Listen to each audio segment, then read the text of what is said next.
पार्थ असेल, जय असेल, काकी असतील, आम्ही सर्वजण असू, हे पवारसाहेबांच्या मार्गदर्शनाखाली व्यक्तिगत परिवारातले कुठले विषय असतील, नाहीतर या ट्रस्टचा विषय असेल, तर हे सर्व विषय व्यक्तिगत परिवाराचे आहेत आणि सामाजिक आहेत. याच्यात कुठेही त्या ठिकाणी राजकारण नाही.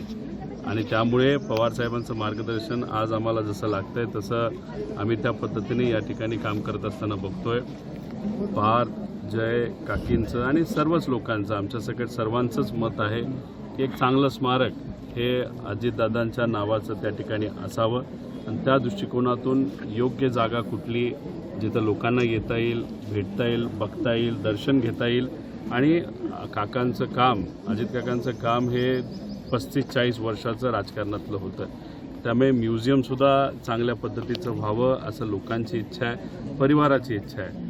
मग ते बारामती शहरामध्ये असावं का दुसरीकडे कुठं असावं, या बाबतीतल्या सगळ्या चर्चा त्या ठिकाणी झालेल्या आहेत. पुढच्या काही दिवसात योग्य असा निर्णय परिवाराकडनं आणि या ज्या संस्था आहेत, ज्या सामाजिक क्षेत्रामध्ये काम करतात, या संस्थेचे जे सर्व प्रमुख आणि ट्रस्ट आहेत त्यांच्याकडनं पुढच्या काही दिवसांमध्ये घोषणा होईल असं वाटतं.